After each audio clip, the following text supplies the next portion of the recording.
दोस्तों, हमने कैलाश मंदिर देख लिया है। अब वहाँ से हम बाहर निकलकर हम चल रहे हैं बौद्ध गुफाएं देखने के लिए। यहाँ कुल मिलाकर 34 गुफाएं हैं। इनमें से 12 बौद्ध गुफाएं हैं। तो हम 1 से लेकर 12 नंबर तक की गुफाओं को देखेंगे। हम आगे की तरफ चल रहे हैं। सबसे पहले यहाँ पर बौद्ध गुफाएं बनी इतिहासकारों के अनुसार। एलोरा में जो गुफाएं बनी 6वीं शताब्दी में और 8वीं शताब्दी में लगभग बनी। बाद में हिंदू गुफाएं बनी 8वीं से 10वीं शताब्दी में, और 11वीं शताब्दी में जैन गुफाएं बनी। ये जो बौद्ध गुफाएं, इनका उद्देश्य था मेडिटेशन के लिए। हम देख सकते हैं यहाँ पर आगे देखेंगे बड़े बड़े वहाँ पे हॉल बनाए गए हैं, तो वो सारी देखेंगे। हम ऊपर चल रहे हैं और ऊपर चल के हम देखते हैं कि ये बौद्ध गुफाएं किस प्रकार से बनाई गई थी। तो यहाँ पे क्या होता था कि जब ठंड ज़्यादा पड़ती थी तो अंदर का माहौल जो होता था गर्म रहता था, और जब गर्मी ज़्यादा पड़ती थी तो अंदर का माहौल ठंडा रहता था। यहाँ पर कुल मिलाकर 12 बौद्ध गुफाएं हैं, जिसमें से 11 मठ है और एक चैत्यगृह है। तो हम एक एक करके इन सभी को देखेंगे। यहाँ पे सुंदर एक झरना भी है और वो रास्ता है जहाँ से हम अभी यहाँ पर ऊपर चढ़े। चलिए।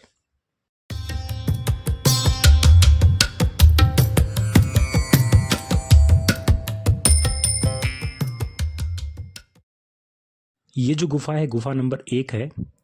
तो ये जो इस थोड़ी ख़राब हो चुकी थी, लेकिन इसको वापस से सीमेंट प्लास्टर किया गया है। यहाँ पर दिखाई पड़ सकता है, देखिए यहाँ पे स्टील लगा हुआ है, और हमारे जो सामने खंभे हैं इसको वापस से रिपेयर किया गया है।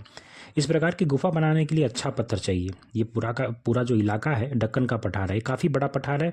मुंबई के बाद पुणे, नासिक, हैदराबाद, बेंगलोर तक की ये पठार है। पठार कई साल पहले, मतलब 2 करोड़ साल पहले ज्वालामुखी से बना है। तो यहाँ बहुत से ज्वालामुखी थे। ज्वालामुखी फटने के बाद जो लावा बहता है, लावा बहने के बाद ठंडा होता है, फिर पत्थर बन जाता है, फिर उसके ऊपर परत और परत जमती है। तो ऐसी ही परतें आप यहाँ पर देख सकते हैं। परत दर परत बनने से ये जो पत्थर है, पहाड़ बन जाने के बाद ये गुफाओं के लिए अच्छा होता है, क्योंकि ये सब बनाने के लिए एक अच्छी गुणवत्ता का पत्थर चाहिए। तो उस प्रकार का पत्थर यहाँ पर मिला। तो यहाँ पर कुछ बड़ी गुफाएं हैं, कुछ छोटी गुफाएं हैं। अभी आप देख सकते हैं यहाँ पर भीतर बुद्ध की मूर्ति भी है। ये मेडिटेशन हॉल हुआ करता था। तो इसी प्रकार के बहुत से मेडिटेशन हॉल आपको आगे देखने को मिलेंगे।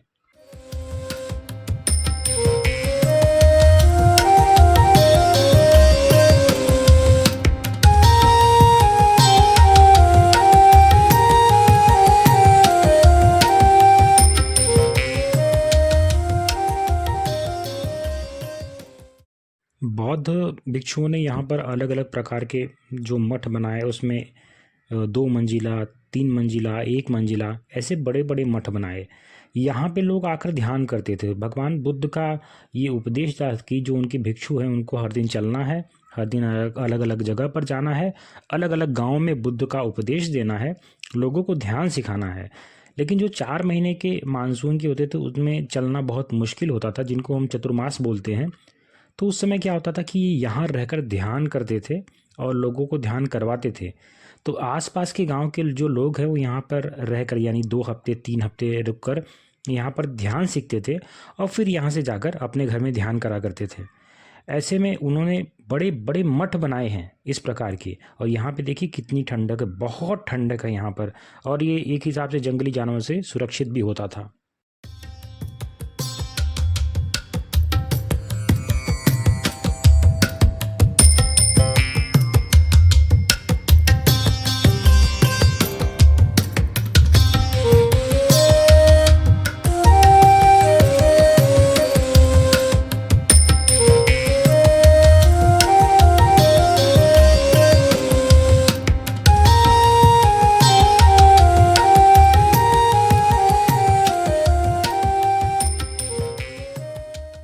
जो लोग गुफाएं बनाते थे उनके सामने मुख्य चुनौती ये थी कि इन पहाड़ों में, जैसे बताया कि वॉल्केनो रॉक्स हैं, अलग अलग पत्थर होते थे।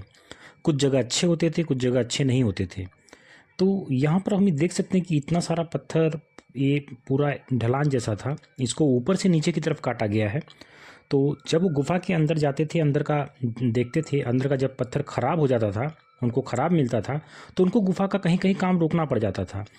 तो इस प्रकार लगभग 10 से 20% जो गुफ़ाएं हैं, वहाँ पर पत्थर ख़राब होने की वजह से उनको काम रोकना पड़ा। ऐसे में उनकी सारी मेहनत बेकार हो गई। तो कई जगह पर ऐसा हुआ है। तो उन्होंने इसको ध्यान रखते हुए अगली बार में इससे अच्छी गुफ़ाएं बनाई है, जो कि हम आगे देखेंगे।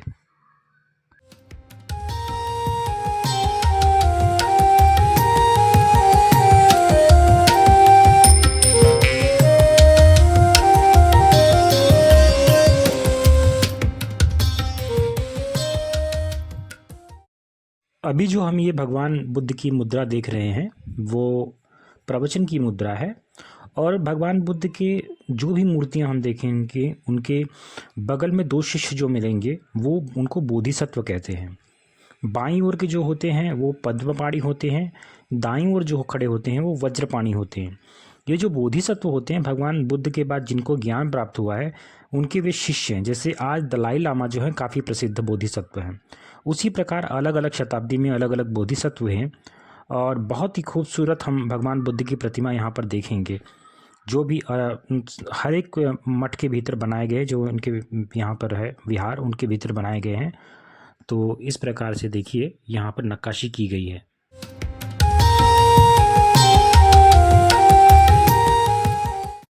ये जो आपको सामने सफ़ेद सफ़ेद दिख रहा है ना, ये प्लास्टर हुआ करता था, दीवारों पर प्लास्टर लगाए गए थे, उसी समय के प्लास्टर है। इसके ऊपर आपको कलर भी देखने को मिलेगा, जो पेंटिंग्स के कलर होते थे।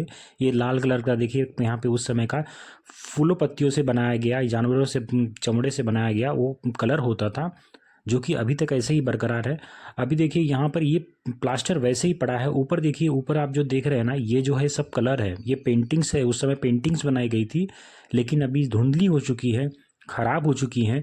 लेकिन देखा जाए तो बहुत ही उस समय की कारीगरी तो मानना पड़ेगा, बहुत ही सुंदर, बहुत ही कलात्मक है।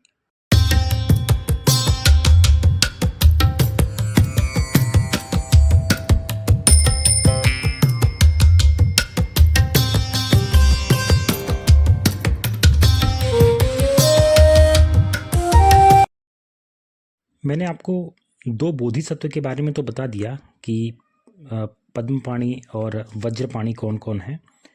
लेकिन इसी आप देखेंगे कि यहाँ पे एक देवी की भी मूर्ति है। तो जो देवी की मूर्ति है, ये तारा देवी की मूर्ति है। आप यहाँ पर देखेंगे तो यहाँ पर तारा देवी की मूर्तियाँ आपको करीब करीब हर गुफा में आपको भी मिल जाएंगी।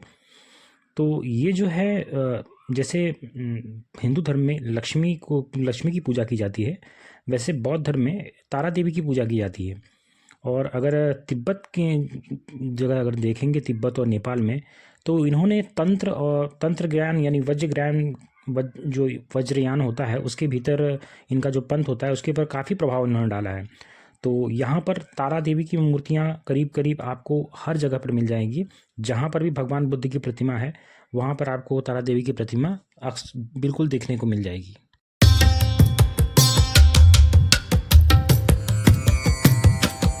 ये जो आपको दिख रहा है, ये चैत्य ग्रह है। ऊपर जो झरोखा दिख रहा है, वहाँ से सूर्य प्रकाश जो है साल में एक बार बुद्ध की मूर्ति के मस्तक पर पड़ता है। और ऊपर जो है मंदिर की जो शैली है, वो द्रविड़ियन और नागर शैली में बना है। और ये स्तंभ है पूरे, यहाँ पर 2 फ्लोर है। और इसके भीतर जब हम जाएंगे तो यहाँ पे इको साउंड आता है, हम जो बोलेंगे बहुत तेजी से सुनाई पड़ता है। तो आइए देखते हैं। ये पूरा पत्थर का बना हुआ है, पीछे स्तूप है, स्तूप के ऊपर हर्मिका है। और हर्मिका के सामने आप देखेंगे भगवान बुद्ध की मूर्ति है, बगल में स्तंभ बने हुए हैं। उपदेश देती हुई मुद्रा में यहाँ पर भगवान बुद्ध और बगल में उनके 2 बोधिसत्व आपको देखने को मिल जाते हैं। और यह ध्यान का केंद्र हुआ करता था। देखिए ये 2 बोधिसत्व आपको देखने को मिल जा रहे हैं। तो ये पूरी नक्काशी पत्थर की बनाई गई है। इस गुफा का ध्वनि विज्ञान यानी एकॉस्टिक साउंड बहुत उत्तम है। आइए सुनते हैं।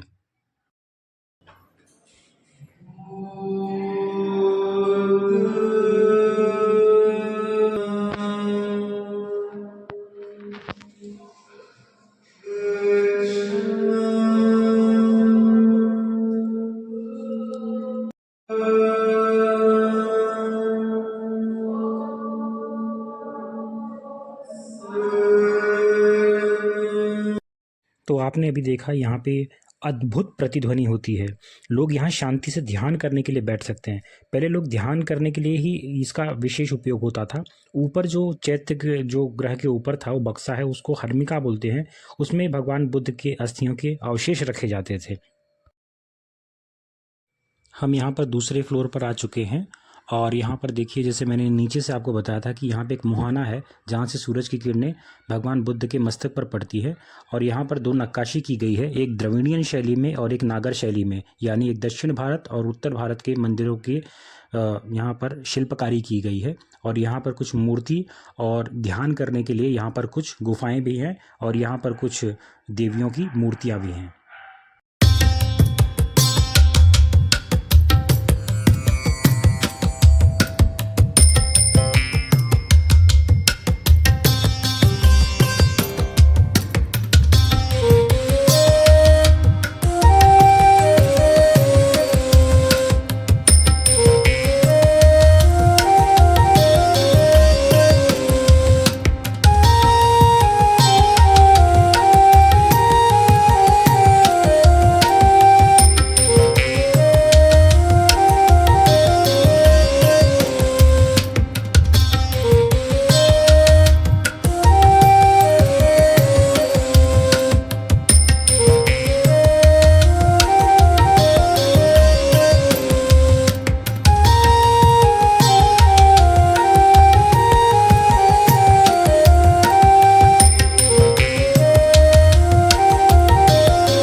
ये जो है 12 नंबर की गुफा है जिसको विहार कहते हैं। तो भिक्षु यहाँ आते थे और आम लोग भी यहाँ पर रहते थे सिर्फ ध्यान के लिए। यहाँ पर काफ़ी बड़े हॉल है, 3 मंजिला है, तो यहाँ पर ध्यान करना काफ़ी आसान होता था। जैसे हमारे साधु सन्यासी हिमालय जाते थे तो उसी प्रकार वो लोग यहाँ पर बैठकर ध्यान करते थे। तो ये देखिए, पत्थर जो है ऊपर से नीचे की तरफ काटा है और फिर उसके बाद उन्होंने यहाँ से गुफाएं बनाई हैं। इस तरह इनको बनाने में कभी 20 से 50 साल के आसपास एक एक गुफाओं को बनाने में लगे हैं।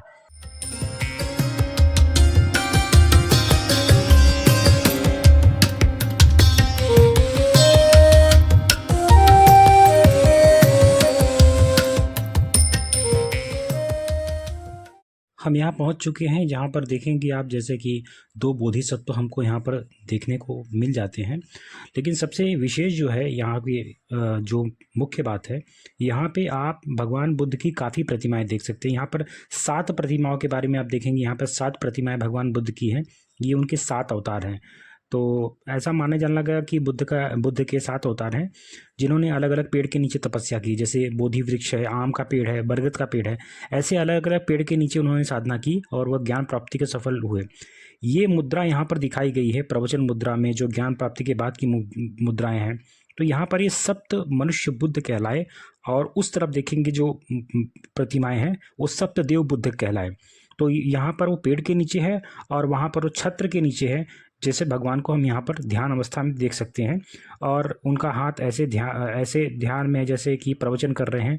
तो इस तरह से उनकी मुद्राएं हैं भगवान बुद्ध की। यहाँ पर अलग अलग मुद्राएं आपको यहाँ पर देखने को मिल जाती हैं। यहाँ देखिए, अच्छी तरह से प्रकाश है मूर्ति के ऊपर। इतने सारे पिलर्स है लेकिन एक भी पिलर की छाया मूर्ति के ऊपर नहीं पड़ रही है। हम यहाँ खड़े हैं, हमारी छाया यहाँ नीचे पड़ रही है, लेकिन कोई भी प्रतिमा पर पिलर की छाया आप नहीं देख सकते हैं। इस तरह से सारे काफ़ी मठ यहाँ पर बनाए गए हैं।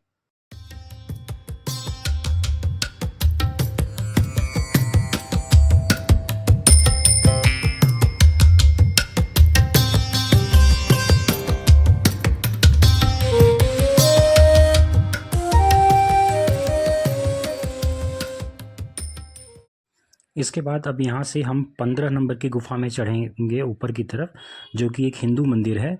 वहाँ पर सभा मंडप, भगवान विष्णु के अवतार, भगवान शिव के अवतार यहाँ पर सभी पत्थरों में शिल्पकारी की गई है। ऊपर तीसरे फ्लोर पर एक नंदी भी है। तो इसमें हम इस पूरे मंदिर को देखेंगे। उसके बाद हमारी ये यात्रा यहाँ पे समाप्त हो जाएगी।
तो 1 से लेकर 15 नंबर तक की गुफाओं की हमारी यात्रा यहाँ पर समाप्त होती है। मैं सुशील तिवारी जल्द मिलूँगा अगली वीडियो में, जो कि जैन मंदिर है वहाँ पर, और एक वहाँ पर आगे शिव मंदिर है, हिंदू मंदिर है, उसको हम देखेंगे, एक्सप्लोर करेंगे। तब तक के लिए आपका दिन शुभ हो।